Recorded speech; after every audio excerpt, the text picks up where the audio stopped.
Crystal water glass shattered against marble tile. Silence swallowed Cristallo's dining room whole. 80-year-old Antonio Castellano stood frozen, his weathered hand trembling in midair. The billionaire CEO's father, flown first class from Calabria for his grandson's wedding, stared at the young black waitress like he'd seen a ghost. "Buonasera, signore. Come sta questa sera?" Her words weren't just Italian. They were Calabrese, the ancient dialect spoken in mountain villages that barely existed on maps anymore. The same dialect Antonio's own mother had whispered to him as a boy in 1952, before the earthquakes, before America, before everything changed. Maya Thompson stood there in her pressed uniform, menu trembling slightly in her hands, completely unaware she'd just detonated a bomb in the middle of Manhattan's most exclusive Italian restaurant. "Impossibile," Antonio whispered, his eyes glistening. Where did you learn?" His son, Vincent Castellano, CEO of Castellano Global Enterprises, worth $3 billion, watched his father's composure crumble for the first time in living memory. Before we go any further, hit that like button and subscribe if you've ever felt invisible while carrying something precious inside you. This story isn't just about language. It's about recognition, legacy, and the moment when the past reaches across oceans to change the future. Maya had learned to make herself small. At 24, she'd perfected the art of existing without being noticed. Her shoulders curved inward automatically when she entered rooms. Her voice dropped to near whisper when taking orders. Head waitress Francesca Romano had made the rules clear. Don't engage in conversation. Smile, nod, pour, disappear. That's the Cristallo way for girls like you. Girls like you. The phrase hung in the air like grease smoke, impossible to wash out. Maya had started at Cristallo 6 months ago after her scholarship to Columbia fell through. Her grandmother's stroke had consumed everything in 3 weeks of ICU care that insurance, regrettably, wouldn't cover.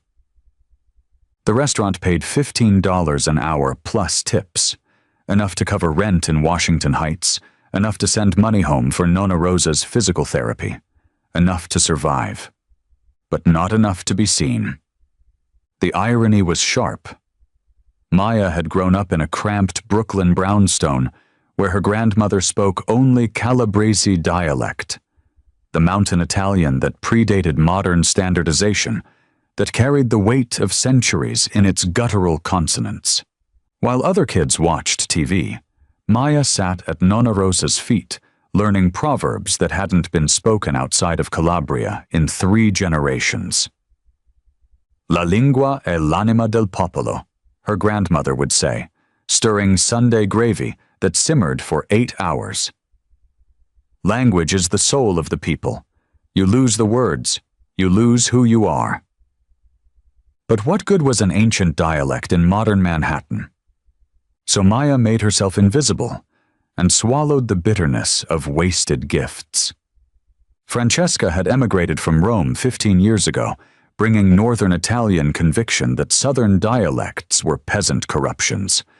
Her disdain for Maya went beyond typical workplace hierarchy. It carried old-world prejudices that treated Calabrese people as inferior. "You're lucky to work here," Francesca reminded Maya at least once per shift. "Girls from your background don't usually get opportunities at establishments like Cristallo." Girls from your background. Code words everyone understood, but nobody would say plainly. Maya had learned the unwritten rules. Servers should be attractive, but not threatening. Ethnic diversity was acceptable in the kitchen, but discouraged in the front of house. Accents were charming from Rome, suspicious from anywhere else.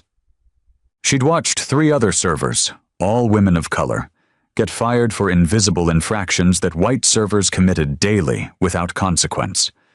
So Maya made herself smaller and waited. Late at night, alone in her studio apartment, she'd practice her grandmother's dialect. Whisper words that carried the weight of mountain villages and olive groves, and generations who'd survived by preserving their language even when the world told them it was worthless. "O tempo è galantomu," Nonna Rosa always said. Time is a gentleman. It reveals everything eventually. The night Antonio Castellano arrived at Cristallo, Maya almost called in sick. Her grandmother had been hospitalized again. Another small stroke. The hospital bills were already astronomical. Missing even one shift could mean choosing between lights and food that week. So Maya tied her hair back and took the one train to work with eyes that burned from crying. Francesca noticed immediately. "You look terrible. Try to at least pretend you want to be here. We have VIPs tonight." Table 12 arrived at exactly 7:47 p.m. Vincent Castellano moved through the restaurant like he owned it, which he basically did. His family's investment portfolio included major stakes in half the restaurants on Fifth Avenue. But the old man caught Maya's attention. Antonio Castellano shuffled beside his son, one weathered hand gripping a carved wooden cane.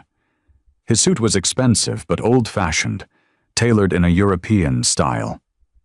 And his eyes carried that specific haunted quality of immigrants who'd left everything behind decades ago, but never fully arrived in their new home. Francesca materialized like a shark scenting blood. "Mr. Castellano, such an honor. Giuseppe has prepared the private dining room." "Regular table is fine," Vincent interrupted. "My father wanted to see the main dining room." They were seated at table 9, directly in Maya's section. Francesca's face transformed. "I'll take this one. You handle the other tables." But Antonio spoke then, his voice rough with age and something else, an accent that made Maya's breath catch. "No, la ragazza va bene." Not standard Italian. Calabrese. The old man wanted the girl to serve them. "La ragazza," Antonio repeated with quiet firmness. Vincent looked confused, but decisive. "Let her serve us. My father has preferences." Maya approached table 9 with her heart hammering. Standard protocol demanded English greeting. Safe, expected, invisible. But something about Antonio's expression stopped her. The way he sat hunched slightly forward, his weathered hands folded like a schoolboy. The specific sadness in eyes that had seen too much and remembered everything. Maya recognized that look because she'd seen it every Sunday at her grandmother's dinner table. The look of someone drowning in a country that spoke the wrong language. In that split second, Maya made a choice that would change everything. "Buonasera, signore. Come sta questa sera? Spero che il viaggio non sia stato troppo faticoso." But it wasn't just the words. It was the sound. The guttural consonants and swallowed vowels of Mountain Calabrese. The ancient pronunciation that marked her instantly as someone from that specific heritage. The crystal water glass fell from Antonio's hand. Every conversation stopped. Every head turned. Antonio Castellano stared at Maya with an expression that transcended shock. His lips trembled, his eyes filled with tears. "Madonna Santa," he whispered. "Come fai a sapere." "How do you know?" "Dad?" Vincent's voice carried genuine concern. "What's wrong? What did she say?" But Antonio couldn't answer. His breath came in short gasps. "Signore, please," Maya said softly, shifting into caregiver mode. "Respiri profondamente. Slowly." Antonio looked up at her, really looked. "Dove hai imparato?" he asked, his voice breaking. "Quella è la lingua di mia madre. Nessuno la parla più." "That's the language of my mother. Nobody speaks it anymore." "Mia nonna," Maya replied quietly. Rosa Lombardi, from San Giovanni in Fiore. Antonio's entire body went rigid. His eyes widened. Lombardi? Di San Giovanni? Maya nodded, confused by his reaction. Antonio reached into his jacket with trembling hands, pulling out a worn leather wallet. From an interior pocket, he extracted a photograph so old the edges had turned brown. The black and white image showed a young woman standing in front of a stone house, mountains rising behind her. Mia cugina, Antonio whispered. Rosa Lombardi. We grew up together. She was like my sister. My cousin, Rosa Lombardi. Maya's hand flew to her mouth. That's my nonna. That's her exactly. Vincent was completely lost. Someone want to explain what's happening? Francesca appeared with the manager, both looking ready to handle disaster. Is everything all right? Mr. Castellano, if there's a problem... No problem, Antonio said in English. Is miracle. He gestured for Maya to sit, completely abandoning restaurant protocols. Please, sit. Tell me about Rosa. Tell me everything. Maya glanced around, aware of dozens of eyes watching, but Antonio's expression held such desperate hope that refusing felt impossible. She sat. Nonna Rosa came to America in 1968, Maya began in Calabrese. She was 16. Her parents sent her because there was no work in San Giovanni. Antonio nodded, tears streaming freely. I left in 1962, same reason. The earthquakes destroyed everything. I promised to write, to send for her, but I lost her address when I moved. I spent 40 years trying to find her. His voice broke. I thought she was lost forever. Maya felt her own eyes burning. She talks about you, a cousin Antonio who taught her to catch rabbits, who protected her from bigger boys. Antonio laughed through his tears. That was me. I was her protector. Vincent cleared his throat. Dad, what's going on? How do you two know each other? Antonio switched to English. This young woman, she is family, real family. Her grandmother is my cousin Rosa, the girl I lost touch with for 40 years. He looked at Vincent with intensity. You understand? We are not strangers. We are sangha, blood. The word hung in the air like a declaration against everything Cristallo represented. Vincent stared at Maya with new eyes. Francesca looked like she'd swallowed glass. Tell me about Rosa, Antonio demanded, returning to Calabrese. Is she well?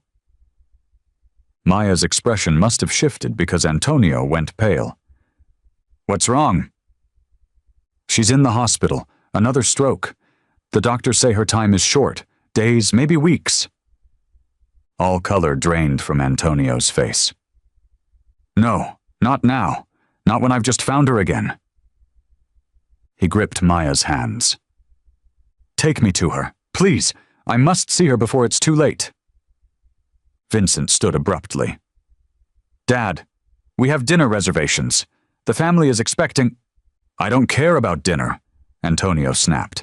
My cousin is dying and I have 40 years to make up for. He looked at Maya with desperate hope. Please, let me see Rosa one more time. Maya's mind raced.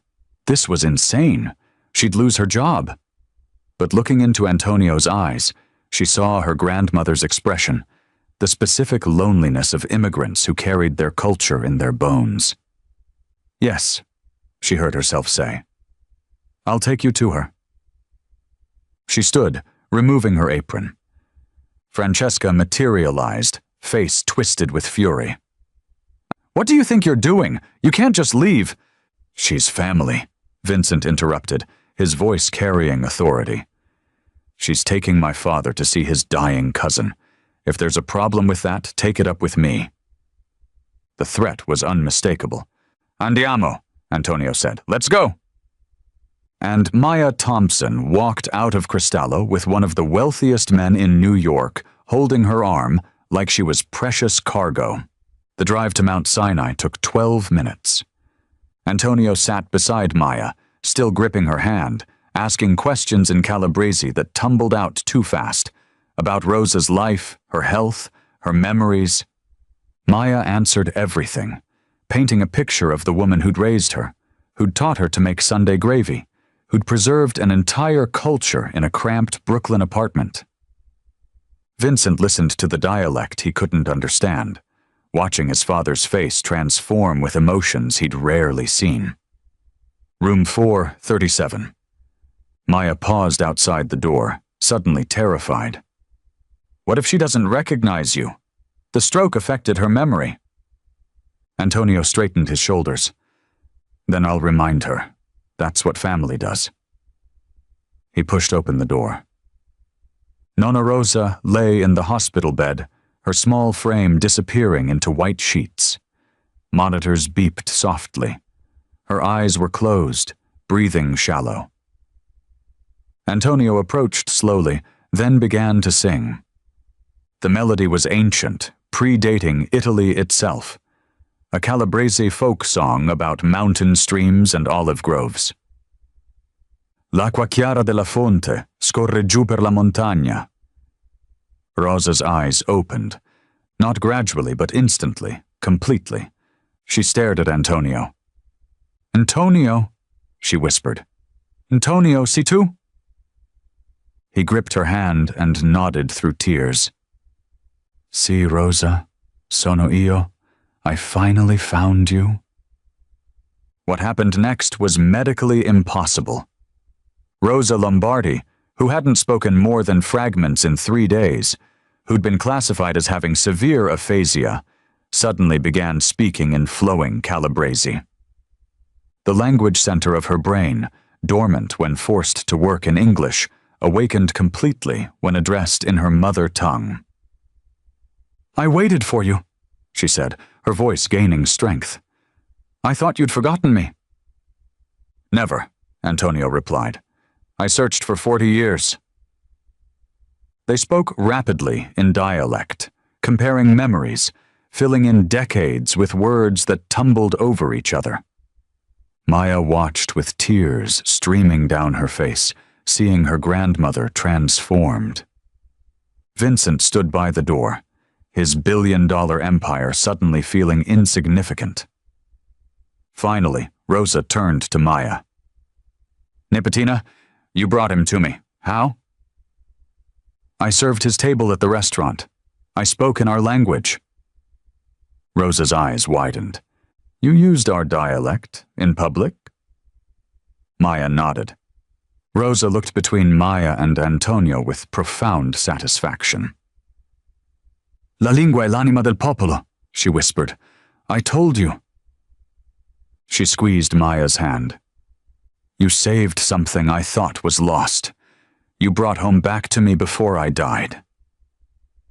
The words hung like benediction. Vincent finally spoke. Dad, what's she saying? Antonio looked at his son with love and regret. She's saying your fancy restaurants and expensive wines mean nothing compared to this. Family, language, connection. He gestured between Rosa and Maya. This girl, your server who you didn't even notice, she's more valuable than everyone in that restaurant. She carried an entire culture in her words. Vincent looked at Maya, really seeing her for the first time. You speak my father's dialect, a language I never learned because he thought English was more important. The accusation hung unspoken. You erased our heritage. Antonio nodded. I made mistakes. I thought American success meant forgetting Calabria. I was wrong. He turned to Maya. Your grandmother did what I failed to do. She preserved our language, our culture, our soul. Rosa spoke again, voice weaker but determined. Antonio, promise me something. Anything. Don't let our language die with us. Help this girl. give her the future I couldn't. Antonio looked at Maya. What do you want? What did you give up to work in that restaurant? Maya hesitated. College. Columbia. I had to drop out when Nonna got sick. I was studying linguistics, trying to document endangered dialects. Antonio and Vincent exchanged glances. Columbia, Vincent said, where my father endowed a chair in Italian studies. He pulled out his phone. Within 20 minutes, Columbia would receive a call about a full scholarship for Maya Thompson. The Castellano Foundation would establish documentation of endangered Italian dialects, with Maya as founding research fellow. Mount Sinai would receive anonymous payment for Rosa's entire outstanding balance, and Antonio would spend every remaining day at Rosa's bedside, speaking the language they'd both thought was lost. Monday morning, Maya stood outside Cristallo's employee entrance at 9:47 a.m. Getting fired was inevitable. The question was whether she could manage it without losing her composure. Francesca materialized instantly. My office. Now. The office was barely larger than a closet. Francesca positioned herself behind the desk like a general. You're fired, abandoning your shift, creating a scene. I was taken to see my dying grandmother, Maya interrupted quietly. By a customer you were desperate to impress. That's not the point. What is the point, Francesca? The question hung like a blade. Francesca stood abruptly. The point is that girls like you need to understand their place. You're a server. You take orders, you smile, you disappear. Girls like you. Maya took a deep breath, feeling clarity settle in her chest. You're right, I'm fired. But I have a question. Did Giuseppe know before the Castellano Foundation called this morning? Color drained from Francesca's face. What? The call about Antonio Castellano's permanent weekly reservation, where he specifically requested me to serve his table exclusively. Maya pulled out her phone, displaying an email from 6:23 a.m. Or the message from Giuseppe saying I've been promoted to cultural liaison for VIP Italian-speaking guests, with salary increase and benefits, starting this morning. Francesca grabbed the phone, hands shaking. This can't be. Oh, but it is, Maya said. Turns out that backwards dialect nobody cares about is what the Castellano family cares about most. Enough that they made clear their business would go elsewhere if I wasn't treated with respect. She let that sink in. So here's what's happening. I'm starting my new position today. I'm working with Antonio Castellano to document his dialect for Columbia. Research funded by the Castellano Foundation and featured in Cristallo's marketing. Maya stepped closer. And you're deciding right now whether you can work with me professionally or explain to Giuseppe why his most important customer requested your removal. Silence could have cut glass. This isn't over, Francesca managed. You're right, Maya agreed, because every time you look at me, you'll remember your prejudice almost cost this restaurant its most valuable relationship. She turned toward the door, then paused. One more thing. That backwards dialect? It's older than Rome. It survived invasions, earthquakes, centuries of people like you telling us it was worthless. The fact that you can't hear its value says everything about your limitations.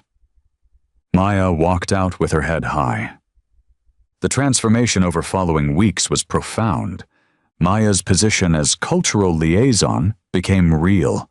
She worked with kitchen staff on authentically regional Italian dishes, consulted on wine pairings, helped reframe Cristallo's identity from generic luxury to cultural authenticity. Every Tuesday evening, Antonio arrived for his standing reservation. Maya would spend the evening speaking with him in pure Calabrese, recording conversations for Columbia's linguistics program. Sometimes Rosa joined them, transported from rehabilitation. The stroke had left damage, but regular conversation in her native dialect sparked improvements that baffled doctors. Language activates different neural pathways, Dr. Martinez from Colombia explained. Rosa's brain damage affected English processing, but Calabrese centers remained intact. Vincent attended most dinners, sitting quietly while his father spoke a language he'd never learned. Finally, he asked, "Teach me. I want to learn our language before it's too late." Antonio's eyes filled with tears. Finalmente. Finally. Other Calabrese immigrants started appearing, drawn by word about the young black woman who spoke their dialect.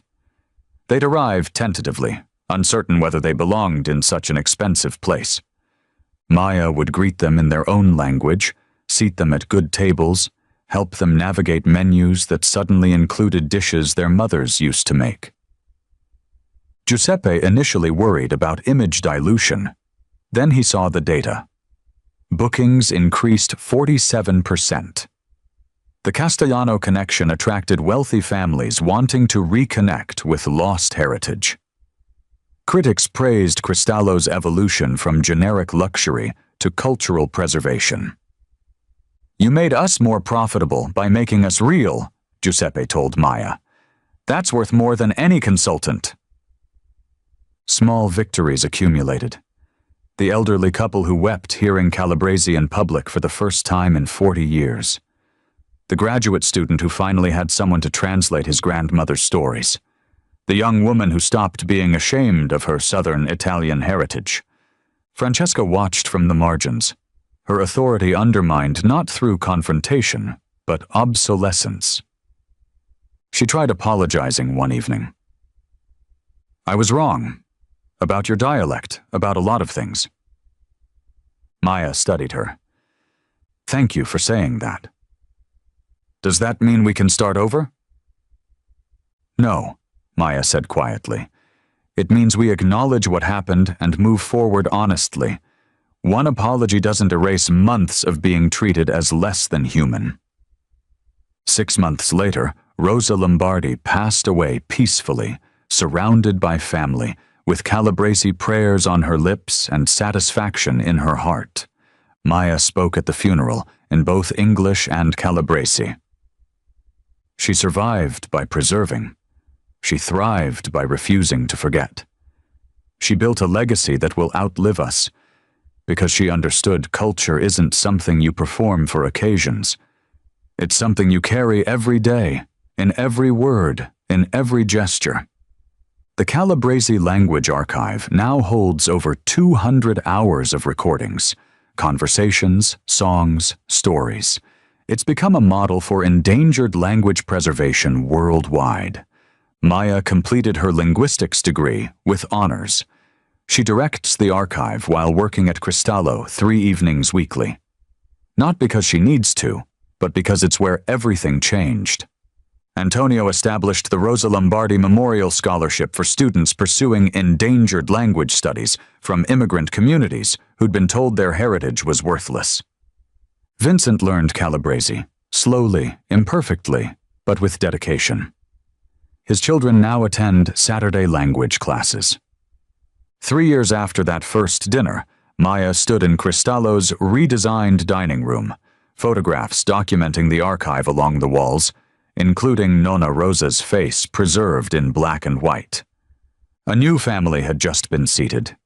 Young parents with a small child, clearly uncomfortable in a space suggesting they didn't belong.